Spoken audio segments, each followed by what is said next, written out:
Hello, welcome back to the Revolutionary Communist Podcast. I am here with Marco Lagrada. We're from the Executive Committee of the Revolutionary Communist Party.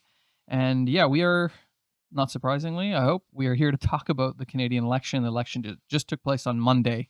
We're going to kind of unpack these results and kind of help everyone understand what they mean and what they mean for the class struggle, what they mean if you're left wing and you're upset and you're looking for what the hell do we do about this.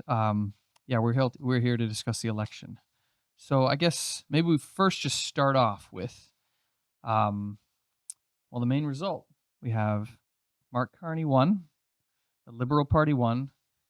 They got their biggest vote share, the biggest vote share of any party actually, in over 40 years. They got over 8.5 million votes. They got more votes than any party has ever got, actually, in any election.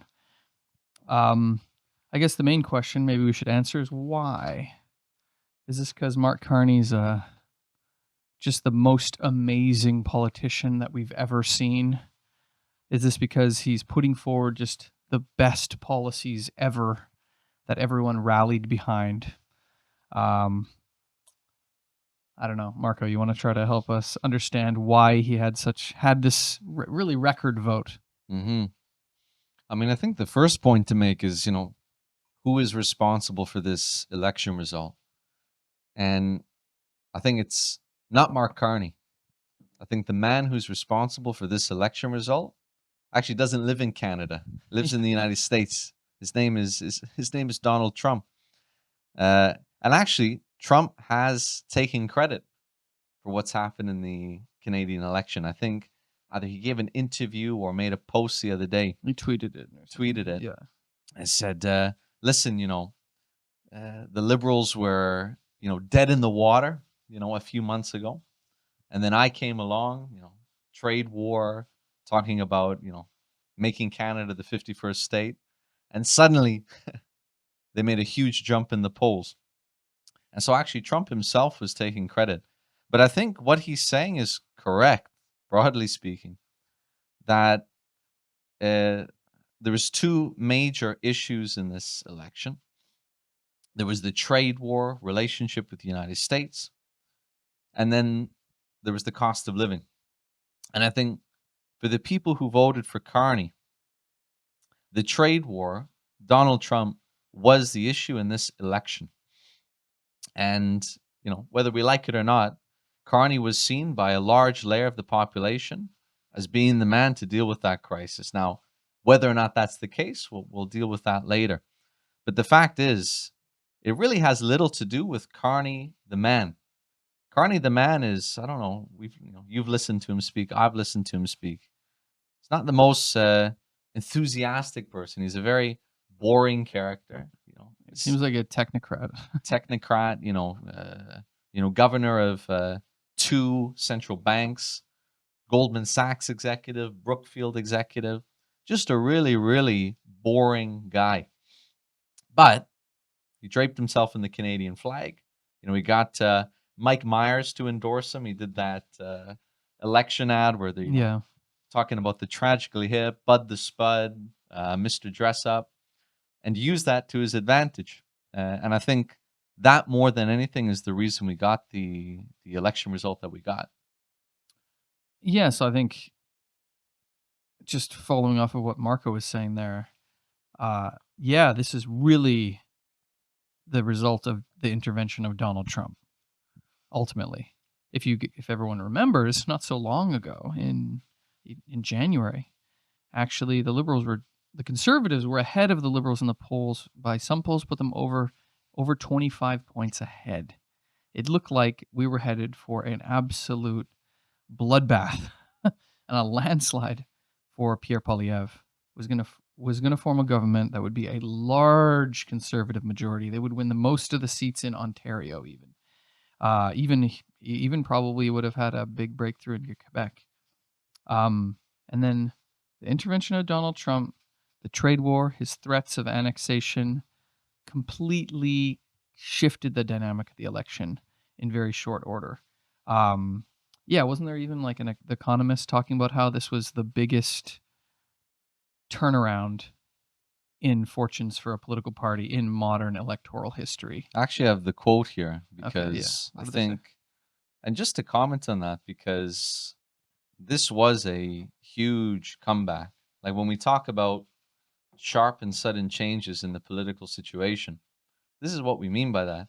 A few months ago, people were talking about the death of the Liberal Party. Everyone was expecting a big majority government for the Conservatives.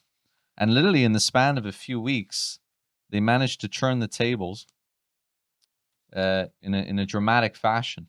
And yeah, there was a article in The Economist, and it said among 31 rich parliamentary or semi-presidential democracies over the past decade, only one party has had a larger spike in support over 100 days than the Liberals. And they made, and it says here, a 25 percentage point gain because of Trump. So this is not just one of the biggest comebacks in modern Canadian history. It's one of the biggest political comebacks in modern history, period. So it is, it's a very interesting development. Yeah, so this Trump question, the question of the threats against Canada, the trade war, all that really became the dominant question of the campaign, you could say, through most of it. However, I would say that didn't cut across the prior to that, the big question on everyone's mind was of cost of living, housing, jobs, things like this. This is really what Pierre Polyv was capitalizing on. He talked about the lost liberal decade, all of that stuff, and that is really what he was gonna surf that into power. Of course, this cut across that, but I would say it didn't completely put those concerns to rest, because if you look at it, the Conservatives also had quite a significant vote. Actually, they got over 40%. They got 41.3%, I believe, which normally would give them a majority government. Actually, Justin Trudeau in 2015, when he had that big majority, he had 39% of the vote. Stephen Harper's majority had 39% of the vote. So how do we explain this? The Conservative Party actually had quite a high vote. Quite a good vote. They made inroads into a whole different community. They gained, I think, 24 seats, but they lost. So I guess how do we explain this? Now, when we look at it, there was a very deep demographic shift that happened in the last. Well, I think there's some of these things go back for a number of years, but some of them happened in the last number of months, actually. And the biggest thing here is the actual collapse of the NDP. Complete collapse of the NDP. They had around 18 in 2021. They got around 18% of the vote. They were polling around 25 for large parts of last year. They got 6. So their vote collapsed. They ended up with only 7 seats. And this really helps explain why we have this dynamic where the two main parties now have about 85% of the vote, which you'd have to go back like about 100 years, I think, to have anything like that. And the last time each of the main parties had over 40%. I think it was the 1930s. So you literally have to go back to the Great Depression, right, to find the same situation. So, yeah, why did this happen? I think why did the NDP collapse, and where did those NDP votes go? And who were voting for the Liberals? Who was voting for the Conservatives? Now, normally there's a lot of assumptions about who votes for what party, right? Well, I think a lot of these assumptions, put those assumptions out of your head because they have been exploded by these votes. There's been a huge demographic shift. But I don't know, Mark, you want to maybe talk a little bit about that? I mean, this is, I think, a very important point. And I think, the left, if you like, in particular, has to pay close attention to what's happened this election, especially what's happened with the Conservative Party. The first thing I would say, yes, the Conservatives didn't form government, but that's not the same as saying that they lost. I would say the NDP took a big L this election, but the Conservatives, in many ways, like you've said, performed very well. It's their best result in terms of vote share since, I think, 1988. which was, if I remember correctly, the free trade election, Yeah, those Mulrooney, yeah. which was Mulrooney. But more importantly than that, they've made inroads into places where literally the Conservatives have never made inroads before. They've made inroads into the youth. They've made inroads into immigrant communities in a big way, which has never been the case, as far as I'm aware. And as you were hinting at, they've made inroads into NDP strongholds, and specifically working class, trade union dense ridings, especially places where you find private sector trade union members. We're talking about auto workers, we're talking about steel workers. You look at the kind of ridings, it's interesting. Actually, as far as I remember, in terms of the NDP ridings that flipped, I think there were more that flipped to the Conservatives, slightly more, than there were ridings that flipped to the Liberals, if I remember Yeah, that's correctly. true. And you look at where those ridings were. I mean, Windsor was one of them, if I remember correctly. Yeah, they won both Windsor ridings. Both Windsor ridings. Hamilton. Okay, what's in Windsor? What's in Hamilton? A whole lot of blue collar workers who voted for the NDP for years. And clearly, a shift has taken place. I think this is very, very indicative of what's happening in broader society. I think we need to pay close attention to that if we're going to understand what's happening politically in Canada. But very, very interesting. Yeah, just to add on to that, okay, one thing, the working class, if you're a left-wing person and you want to transform society, the working class is everything. That is the force that will bring about change. And everything that doesn't aid the unity of the working class and giving the working and winning the working class, actually, I would say is a detriment. And unfortunately, the left actually quite often does a lot of things that alienate the working class. Sometimes the left actually, whether it's the mainstream left or different left-wing organizations, intentionally alienate themselves from the working class. Kind of, oh, blue-collar workers, they're not educated, they're not progressive enough. But no, we really have to put this front and center. The working class are the force of change in our society. They must be. And this actually shows that if you don't put enough attention to that, then it leaves the field open for different demagogic forces like the Conservative Party, like these right populists, like Trump, to be honest, to step in. And we saw this too, like just to mention a few others. Marco mentioned Hamilton, Windsor, Oshawa. Conservatives won both ridings in Oshawa, which auto manufacturing town. Auto town, yeah. Auto town. And this is not just, they also won, speaking of a bit of the immigrant vote or people from immigrant families, the 905, just outside of Toronto. Conservatives almost completely swept this, as far as I'm aware, which is largely working class immigrant communities. But this is not just in Ontario. Vancouver Sun published an article the other day. Quote, this is the title. There's a byline. This election helped shatter the myth that people who normally vote NDP would never vote for the Conservatives. Indeed, they picked up ridings. Vancouver Island, the Conservative swept, basically stole a bunch of NDP seats in working class, blue collar, trade union ridings on the island. Winnipeg, Elmwood, Trascona, working class riding, working class as they come. If you people remember, there was a by-election in this riding last year, which the NDP won. Now, this riding's been pretty much an NDP riding since the 80s. Conservatives won it. They won it quite handily, actually, in this election. And I think who they ran as candidates shows this. The NDP ran a candidate, Leila Dance, who is a progressive business leader. This is what I mentioned. You abandon the working class? This is an example of abandoning the working class. Progressive business leader. That's what the NDP represents, trying to be like a progressive, basically like liberals. Who did the Conservatives run? They run a guy, Colin Reynolds. He's a construction electrician and a union member, and he ran with that heavily on his political material in the campaign, and he won over 40% of the vote in that riding, and he wins a seat.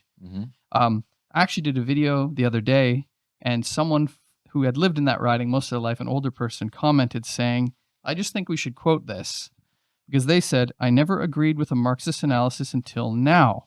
I used to live in Elmwood, in Winnipeg, a place as working class as it comes. The riding went conservative. Mm-hmm. The NDP have to get back to its roots and stop taking union votes for granted. I'm now wondering if Singh was paid off to do what he did. His performance on the campaign was utterly pathetic." This random person, I think, actually hits at something key.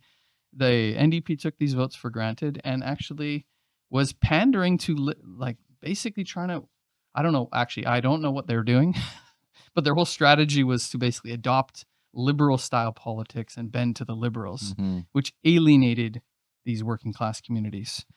So yeah, this is really the demographic shift. What we're mainly talking about is this working class, blue collar working class vote that shifted away from the NDP and to the Conservatives in places all over the country. This is really what one of the key demographic shifts. The other one that Marco mentioned is the youth. So studentvote.ca, they polled over 900,000 students, and they did what the election would look like if it was just these students voting. Conservative government. Mm-hmm. The Conservatives would have had almost 40% of the vote, and they would have got, or no, over 40% of the vote, I believe, amongst students, and they would have had 160 something seats, 165 seats. Incredible. The NDP in 2021, the same student vote poll had them at 108 seats. That's quite typical for the NDP. Usually, left-wing party, very popular amongst young people. It's been the case as long as I can remember.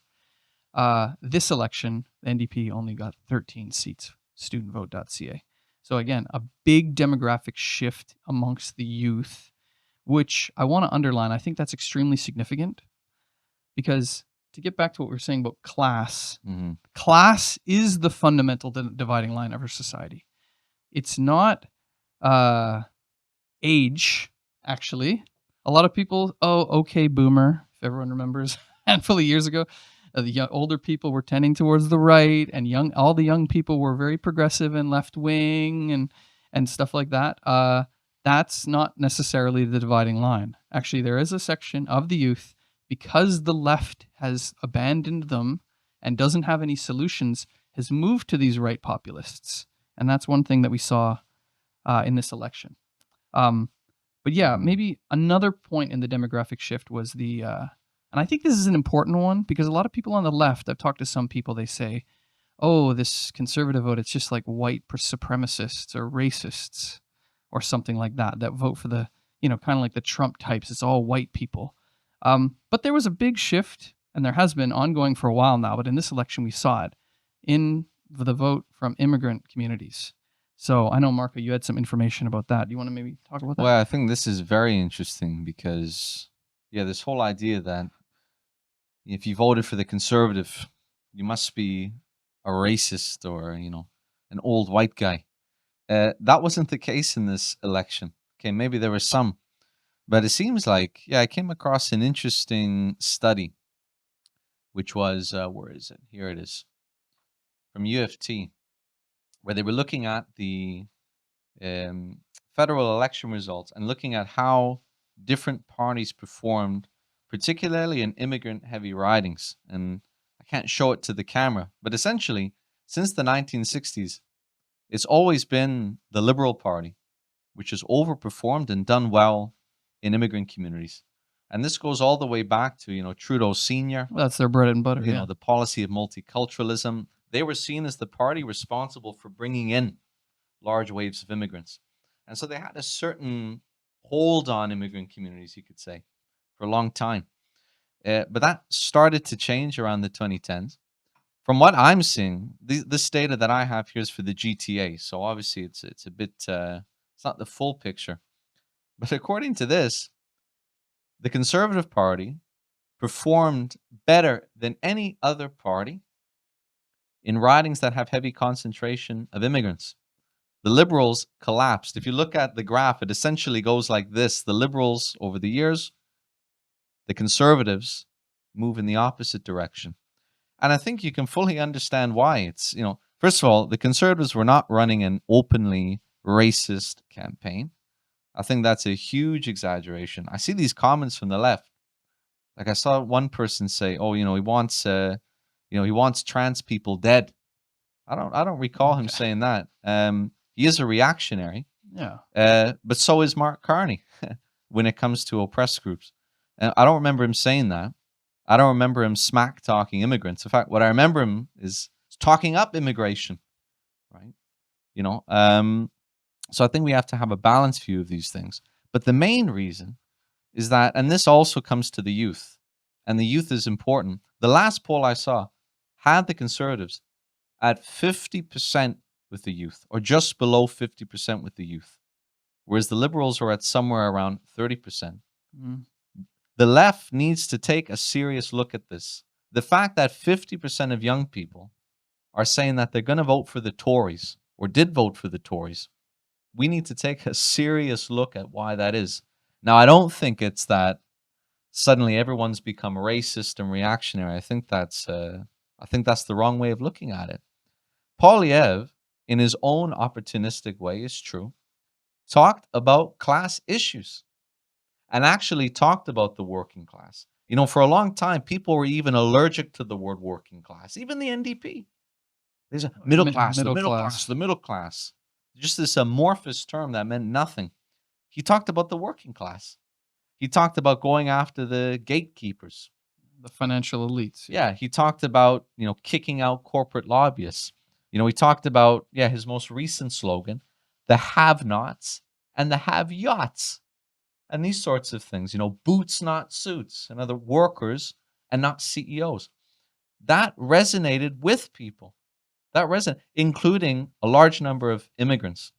Actually, just to give one example, because we had a paper sale the other day, and the first woman that I spoke to, she was a working class woman, Jamaican, single mother. She was at the paper sale with her 3 kids. Good working class instincts. We talked about the election. I said, "Okay, and who are you voting for?" Well, she said, "Isn't it obvious? I'm voting for Pierre Poilievre in this election." Okay, I said, "Why is that?" She said, "Well, listen, the liberals, they're out of touch. They don't talk about people like me. They're corrupt," which is entirely, all of those things are entirely true. And she says, "Well, listen, Polyev, he talks about people like me, talks about the housing crisis and how it affects youth, talks about, the plight of working people, young people struggling to afford homes." And she says, "That sounds different to me." And I tried to convince her, "Listen, he's just the same as all the other politicians." I couldn't convince her. Now, I'm sure she'll see for herself what a Polyev, if he does get elected in the future, what a Polyev government means. But there are millions of people like her. They're not racist. They're not reactionaries.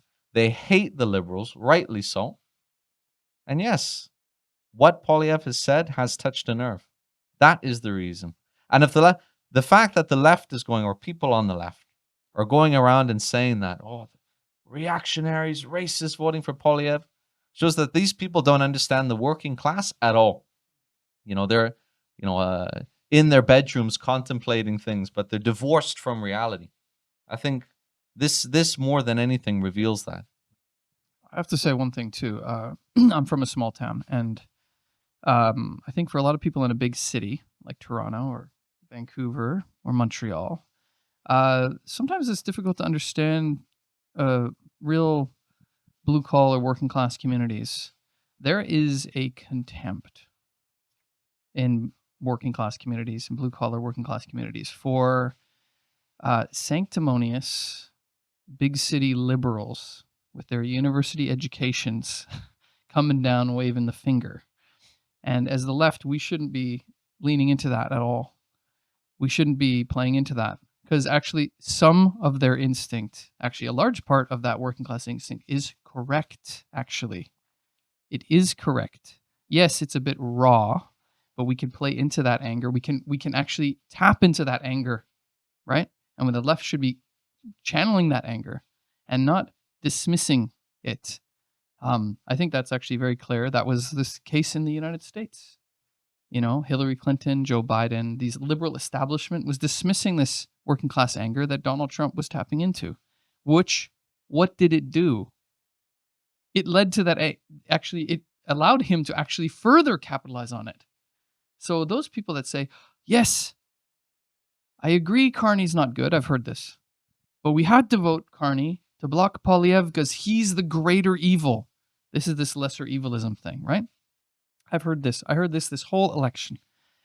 Well, let me tell you what I think about that. That is a pro-Polyv argument, actually. In the same way that advocating a vote for Hillary Clinton or Joe Biden, what is the end result of that? We see it in America. The end result of that is Donald Trump. Twice, actually. And he's more emboldened now. This is not, you want to fight Donald Trump? You want to fight Pierre Poilievre? I do. He is my class enemy. So is Mark Carney. It's their class enemy. How do you fight them?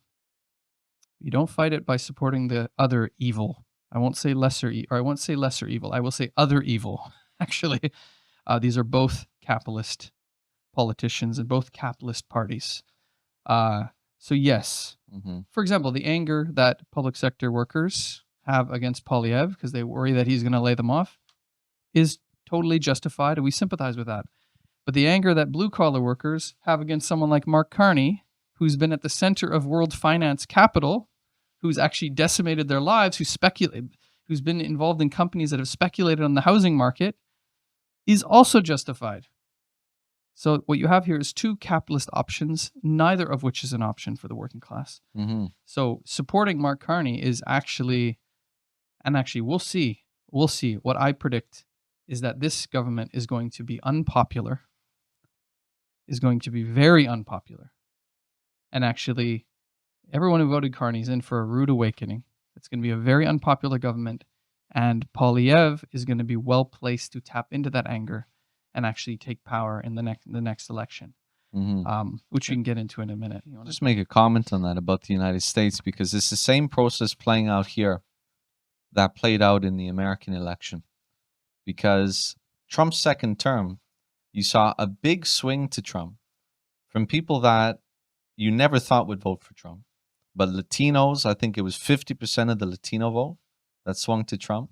Something like 20 or 25% of the black vote went to Trump. These are some of the best numbers for a Republican candidate in a generation. And it's the same process, and it's the same reason, because Trump was talking the language of working people in his own opportunistic and reactionary way. But the fact is, and I think you made the point, it was voting for the lesser evil which paved the way. It was 2 terms of Obama which produced Trump. It was 1 term of Biden which produced Trump again. A super Trump. But this is what this policy, and also, you can make the argument that it's not the conservatives who are the greater evil. In some ways, you could say the liberals in Canada are a greater evil. Now, of course, I agree with what you said. They're all an equal evil. But listen, the liberals federally, the worst austerity in modern Canadian history, wasn't the conservatives. It was the liberals. Yep. It was Jean Chrétien, Paul Martin, made vicious attacks to transfer payments, which meant vicious cuts to healthcare and other social programs. That was the liberals. In Ontario, it was the liberals who privatized Hydro One, the utilities. Another thing, speaking of Ontario, Mr. Doug Ford, we had the provincial election just a little while ago. I remember the same argument was made. We have to vote for the liberals as a lesser evil to stop Ford, who's supposed to be the greater evil in Ontario. But look at Ford now. Ford is criticizing Poilievre and is more closely aligned with the federal Liberal Party. So you have a situation where the so-called greater evil in Ontario is aligned with the lesser evil federally. Yeah. And this shows you the weird mental acrobatics that you have to perform. What we're seeing is all of these parties are fundamentally the same. That's how they can shift alliances so easily. They're fundamentally the same. Yeah, just political opportunism either way, Yeah. Yeah, so One thing that actually wanted, and we talk about the demographics, we're like, okay, but if the youth and blue collar workers and immigrants, a lot of them went to the conservatives, then who voted for Carney? Actually, that's a big question. Well, when you look at it, the Carney vote was driven largely by older people. As far as I can tell, largely by older white people. It was kind of this Canadian nationalist sentiment, right? Young people in general in the polls showed that their main issues were cost of living. They it was a very small percentage considered the Trump issue the main issue. But amongst older people, those were the people that drove the Carney vote. I think it also helps to explain why there were some ridings that shifted, like Carleton. Um, yeah, there was public sector workers. I'm not sure if they polled very well amongst public sector workers, conservatives, and also older people. So yeah, this is this demographic shift. Actually, it used to be the other way around. The Conservative Party used to be the party that polled really well amongst older people. They would poll amongst older, more well-to-do people, richer people, and the NDP would get the youth and the trade union vote, and the Liberal would be a bit of a mix, because they're pandering to both sides. They would get some of each. But now it's a complete shakeup of the demographic, which is also, I think, one thing I listen to a lot of pundits and analysts talking, and there's this thing they say, okay, they act as though there's this liberal vote and this conservative vote, or this NDP vote. I think this is absolutely wrong, actually. Especially in a moment like now, people are voting on key burning issues. And as we've seen with the shifting demographics, a bunch of NDP voters voted conservative because they're voting on the key issues, or at least the rhetoric and the things being said and the record, actually. We can talk about that a bit when talking about the NDP more, but people don't see everything that Jagmeet Singh's done, and the NDP has not convinced anyone that they're a viable option. That is very obvious from this vote. But I thought we can move on. So, yeah, that's analyzing why the result happened the way it did. Collapse of the NDP, the Trump question, and then the cost of living issue and the demographic shift on the conservative side of things. But is this government, okay, Mark Carney got a huge vote, right? Does this mean that this government's going to be a stable government? It's going to be a very popular government for a long period of time through the whole number of years that they're in power. Yeah, I don't know. Do you want to start on that? Well, I mean, I think, first of all, we need to say this will be a government of crisis. What do we mean by that? Because we've said that before. Mark Carney was not elected on a program of austerity. He was elected on a program of, we're going to, Trump-proof the Canadian economy. We're going to bolster our defenses. We're going to bring back industry. We're going to, deepen ties with the Europeans. We're going to build pipelines and export to countries we've never exported to. This is the platform that he was elected on.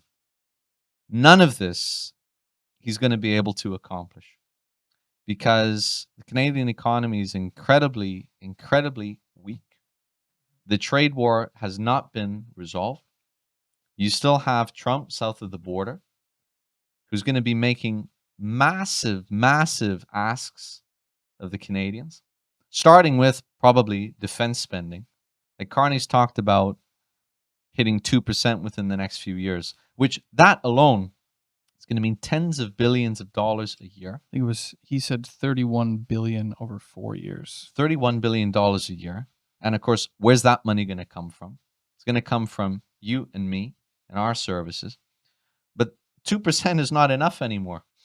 Most of the Europeans are now talking about 3.5%. I think that's what Keir Starmer in Britain. Yeah, the Business Council of Canada that represents the top 150 major companies in Canada says they need 3%, which would be, I'm not even sure 31% is going to reach the target, but you'd have to do another 40, 50 billion probably. Yeah. 3%. And Trump has talked about 5%. In some situations, that's going to mean upwards of another $100 billion more a year in the army. Who's going to pay for that? You and me are going to pay for that. It's going to mean deep, deep cuts to social programs. It's going to be more like that. The trade war, we've already seen the effect. It's just been a few weeks that we've had these tariffs. And by the way, they're still in effect. Like they were hoping to get an exemption for auto parts tariffs. It looks like that's not the case as of right now. Now, that could change. But Trump is holding the line on tariffs. And we've seen the effect. We've seen factories. I think it was Stellantis the other day, which said it's going to pause some of its production. You've seen a number of factories idle. It's probably already a few thousand layoffs in the auto sector alone. This is just the beginning. This is the situation that Carney is going to inherit. And I pose the question, how is he going to fulfill his program when the Canadian economy is broken, when the Canadian government is broke, and when you've got Trump south of the border making increasing demands on the Canadians? He's not going to be able to do it. And it's honestly ridiculous, some of the things he's saying. Actually, one of the comments he made, I don't know if you saw, I think it was in his victory speech, but he said, well, listen, if America no longer wants to lead the free world, then Canada will step into the void. Are we talking about the same country? Like, are you Canada. crazy? Canada, puny Canada, is going to replace the United States and lead the free world.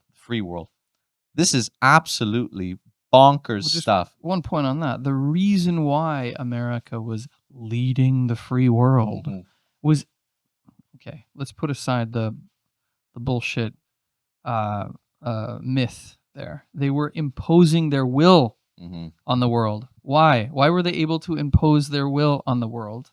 Because they're the dominant economic superpower. Canada has 2% of world GDP. It's puny, actually. It's not about, he's going to be extra crafty in diplomacy. Have they been paying attention to what's happening in the world? There's a big imperialist conflict between the bloc around China and the bloc around America. And Canada really has no way of affecting anything. So that's completely ridiculous. Well, they'd be lucky if there's a Canada left in the next 10 years, let alone leading the world and becoming a world superpower. This is not based in anything. It's pure, nationalist hysteria. And what that means is that all of these grand expectations that Carney has built up, it means the bigger they are, the harder they fall. The higher you raise people's expectations, the more disappointed and the more violent the backlash is going to be when he eventually betrays and when he eventually has to step backwards, which is inevitable. And I would say, because of how deep this crisis is, that process is going to be quicker than people expect, because the support for Carney is actually very shallow, I would say. Yeah, it's very shallow. I think most people that voted for him don't even know what he stands for. They just know that they just don't want Polyv. Yeah. And they think he's a responsible banker guy that's going to help them through the crisis. No, it's very shallow. And what that means is that when he's forced to take a step backwards, that's going to inspire a very, very violent response. That'll probably benefit the Conservatives initially, but also, and I'd say this to, young people and working people who have illusions in Polyv, he also does not have a solution. And it's the same with Trump. Like, look at Trump. Trump said he's going to lower grocery prices. Disaster. This hasn't happened. It's going to be the same process if the Conservatives eventually get in. Yeah, so one thing, everything that Marco said is absolutely correct. This is the mother of all crises.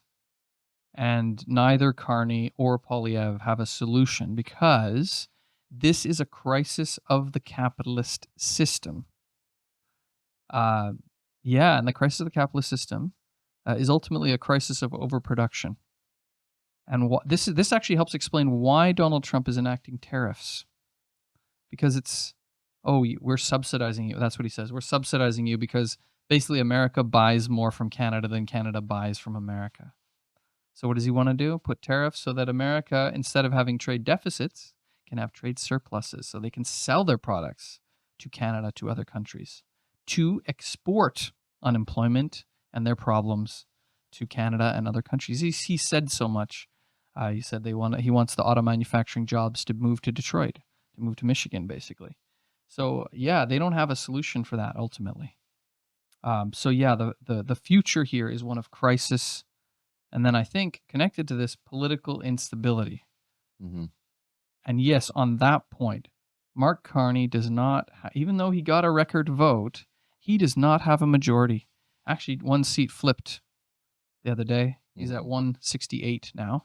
So he's 4 short of a majority. He's going to need support from one of the other parties in Parliament. It is, I think it's ruled out that the Conservatives, they will not support him. It's in their best interest to not support him at all, as they were doing in the last Parliament, Hmm. because they will be they will benefit from the anger, and they're just waiting to bring the government down to get elected.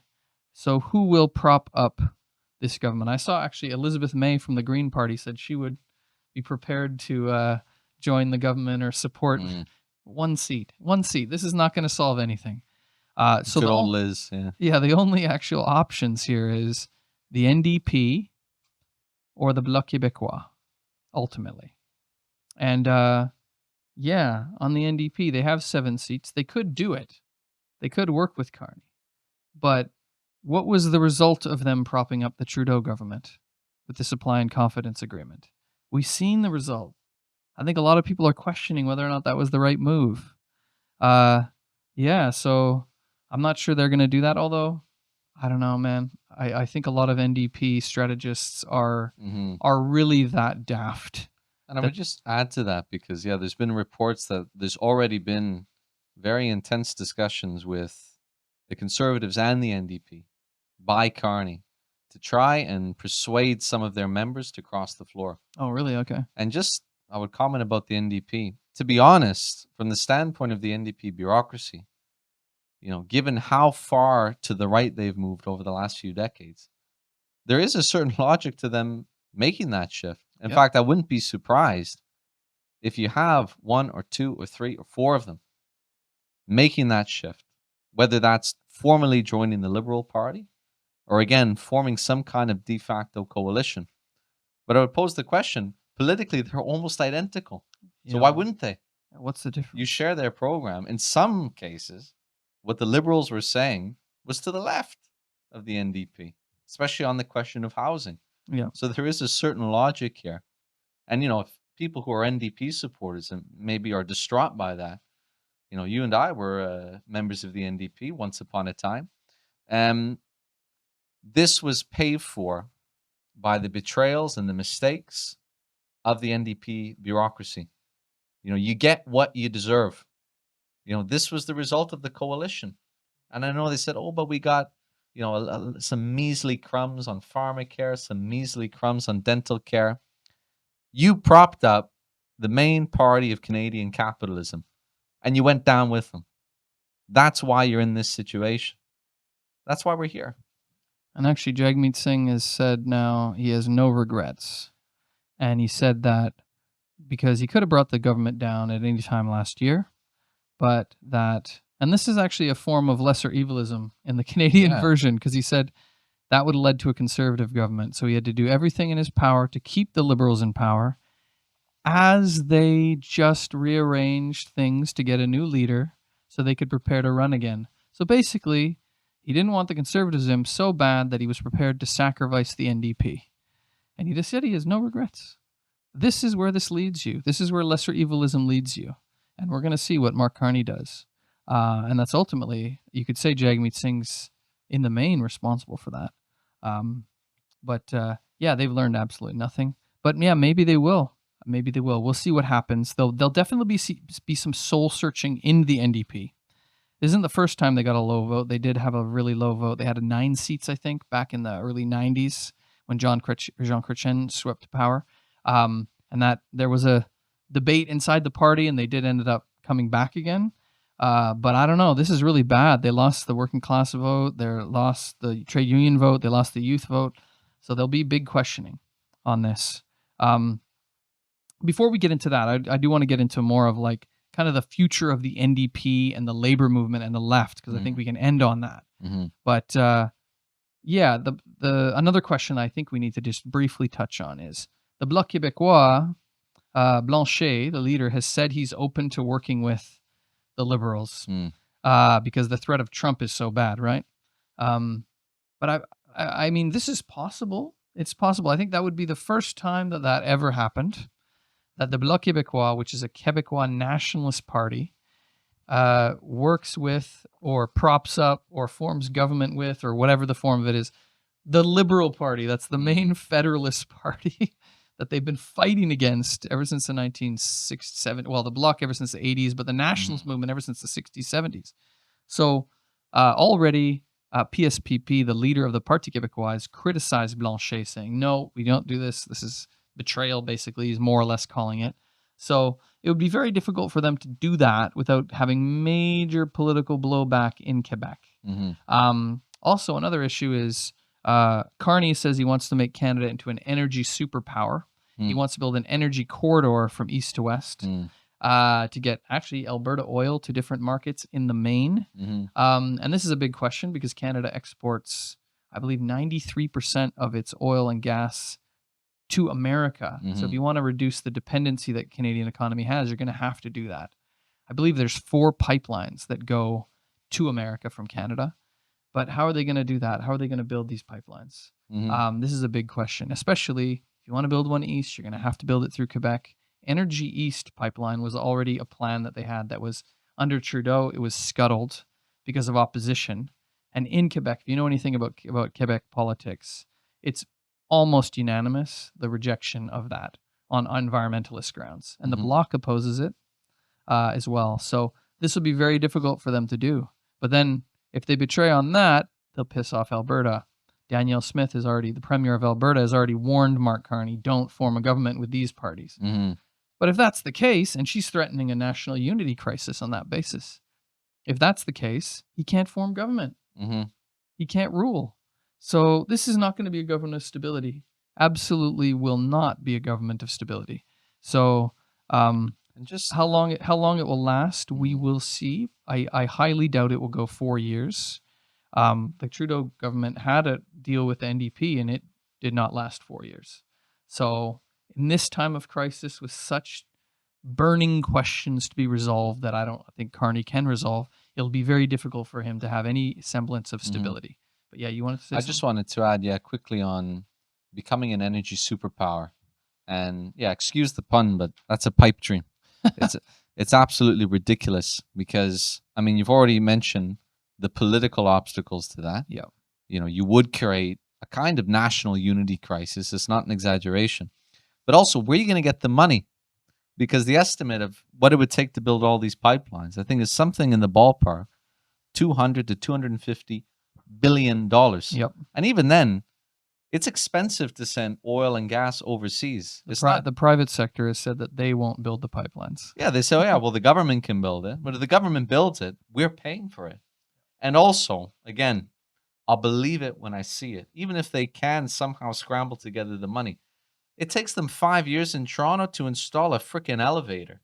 You're going to rewire the infrastructure of the entire country away from your main trading partner and build a $250 billion pipeline network? Get freaking real. That's not going to happen. Anyway. Yeah, so that's that. This will not be a stable government. This will be a government of crisis, ultimately. It'll be very difficult for them to hobble together any sort of agreement. We'll see what happens. They might be able to do this national unity Team Canada thing, get something together. Maybe they can cut a deal with Trump where they give something away and he eases off a bit. Even I think that's the best case scenario. Even in that scenario, the Canadian economy is not doing well. Actually, the Canadian Federation of Independent Business is projecting a 5.6% decrease in the second quarter. This year, already March had the biggest number of job losses in over 3 years, 33,000 lost. I mentioned that early. 7,000 of them were manufacturing jobs. So the economy is not looking good. No.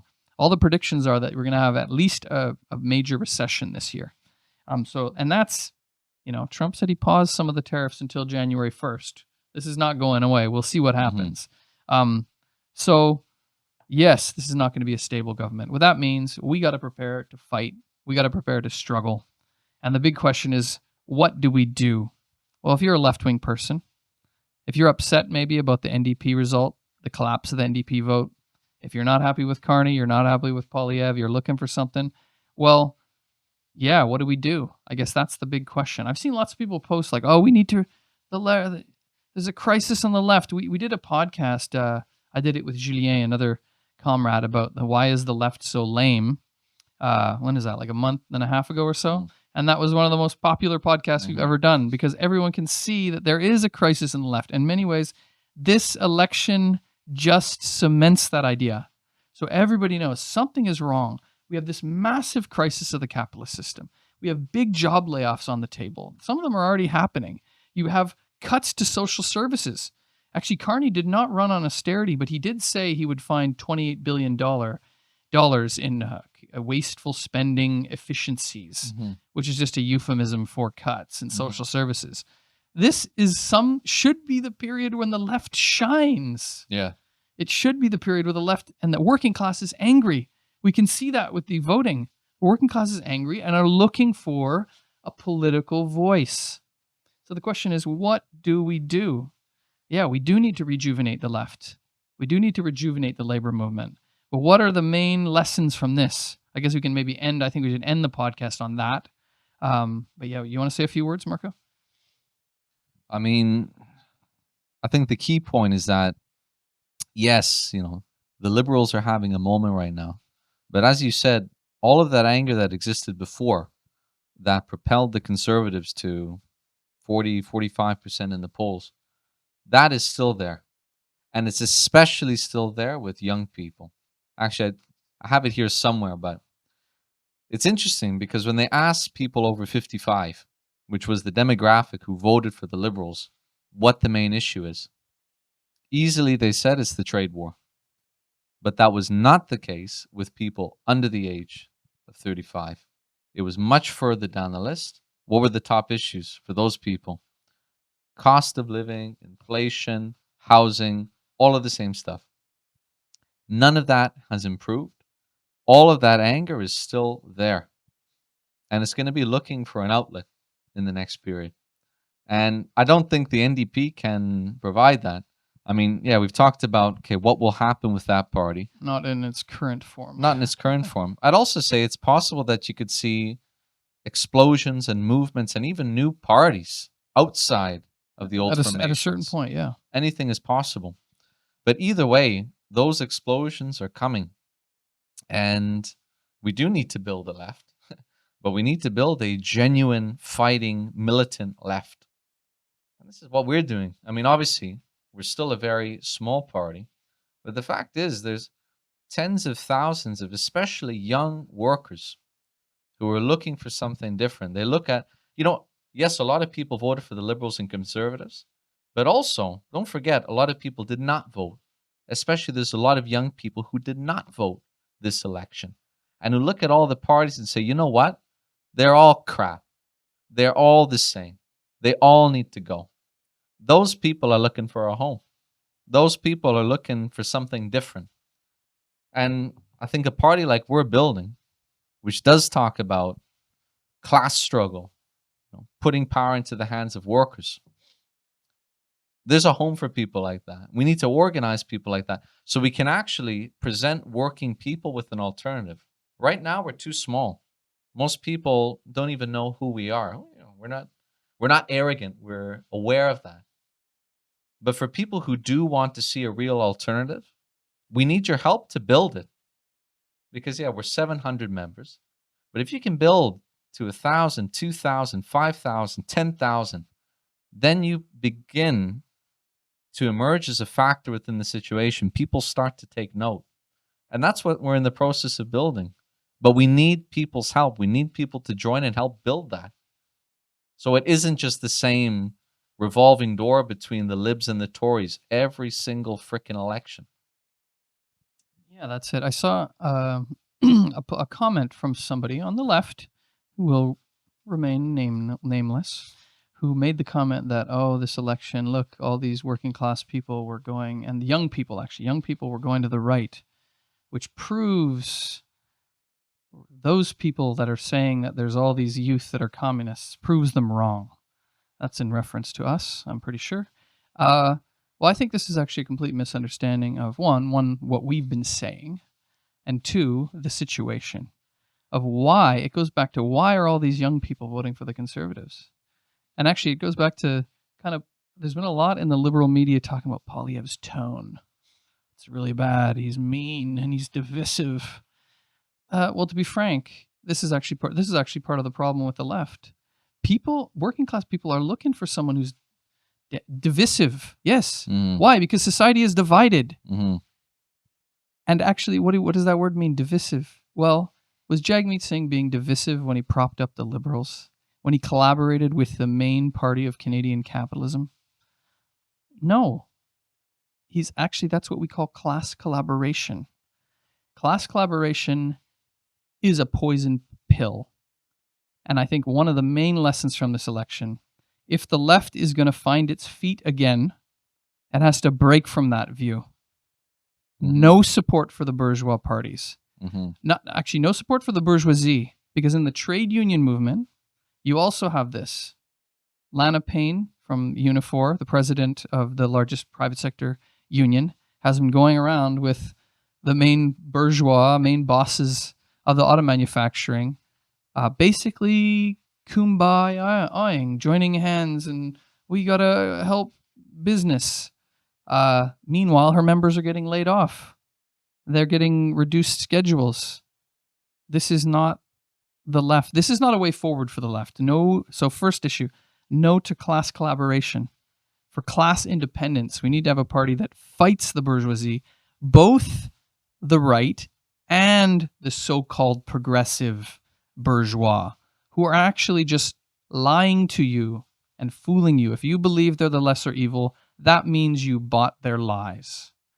The second issue, I think, is we need to stand for something. The left needs to stand for something. All of these young people that are voting to the right, what does this mean? That they're all racist right-wingers, that they love capitalism? They're all libertarians or something like that? No, not necessarily. It's very complicated. I think a lot of people voting for the right are actually voting for the right because they're looking for someone to, like a working class champion that fights for the poor people, like with Polyv, some of his slogans, and they can't support the establishment. Doesn't mean they're all communists. That's not what we're saying. It doesn't mean they're all communists, but it does mean that the class anger is there. It's at a higher level than it's been in decades in Canada, and it's looking for an outlet, and it's looking for an explanation, actually. And it's looking for some people with spine, some people with backbone, a force with backbone that stands for something. For example, this pressure for increased military spending. The Liberals said, Justin Trudeau said he'd do it in 2032. Carney said he'd do it in 2030. The NDP said, we'll do it in 2032. Does this mean you stand for something? I mean, no, you're bending to the militaristic war drive that will not serve working class people. Is actually all that money is going to come from the pockets of working class people in cuts and layoffs, etc. So really, I think we have to stand for something. We have to reject capitalism, which is in the biggest crisis it's been in since the 1930s at least. And we have to stand for a new form of society. Now, the NDP, at least it used to call itself socialist. It was never really what I would say is a genuine socialist party, but it had a bit of that in the party. And so it stood for something different in the eyes of many people. And now it's moved so far away from that. The big brain strategists in the party thought that if they just jettison the socialist credentials, that will allow them to skyrocket in the polls because people don't like socialism. Well, guess what happened? Look what happened. It's been a decimation. The party is indistinguishable from the Liberals. You have to go back to the roots of the left, which is class struggle, class independence, the working class, and a fight for socialism, actually, a fight for a new form of society where we can democratically control the wealth that we produce collectively, that the working class produces collectively, and use it for human need, not for corporate profit. So really, I think these are the main lessons that the left needs to learn here. And this is really what the Revolutionary Communist Party defends as well. We defend. That's what we fight for. And if the left needs to be rejuvenated, we got to fight against the right wing. We got to fight on the correct basis. Yeah, I don't know if Marco, you have anything you want to add on to that, or Just to say, we have every reason to be optimistic. oh And it yes, starts with the youth, because the youth are not right wing. And they're also not necessarily left wing. Sometimes, people get locked into sometimes those these terms don't make much terms. sense anymore. I don't think that's how most young people, and certainly not how most working people see it. What the youth are is angry. This is the main thing. And they're, like you said, looking for an outlet, looking for an answer. As of right now, Polyv is the only one providing that answer to a lot of them, but he doesn't have the solution. And also, I would say it's contradictory because, yes, there's a lot of young people who support Polyv, who voted for Polyv. But also, there's a lot of young people who support Luigi Mangione as well, who shot a CEO in the back of the head. That's it. I remember we were at a paper sale the other day, actually, the same paper sale where I spoke to that Polyv supporter. But we were asking people, do you support Luigi? Do you support Luigi? And pretty much every group of young people who went by stopped and spoke to us when they heard, Luigi Mangione. What does that show you? Okay, yes, not necessarily that there's millions of ready-made communists out there, but there's a layer of young people who are intensely angry at the whole political establishment and are looking for a way out. And we're not going to win them with, like you said, milquetoast politics and also wokeism, which, a lot of these lefts who are complaining, oh, how did we lose the youth? Because you took on all these crappy ideas that people hate and you've totally pushed away working people and young people. Get rid of that. Go back to an old fighting militant program and win those young people. Build something real. And that's what we're doing. Yeah. So I guess that's it for today. We're building a revolutionary, fighting, class struggle, socialist movement, socialist communist organization. That's what we need to. We need to bring the left back to its roots. And if you agree with the analysis that we presented here, if you want to, more importantly, do something about it, I encourage you to get in touch with us. I encourage you to share the podcast, to follow the podcast, to subscribe to our newspaper, Communist Revolution, which you can get at marxist.ca/subscribe. And I encourage you to join us. Go to marxist.ca, fill out the form at the bottom of the page to get in touch and help us to fight for a genuine revolutionary socialist movement that can fight against the capitalist parties, whether it's the liberals or the conservatives.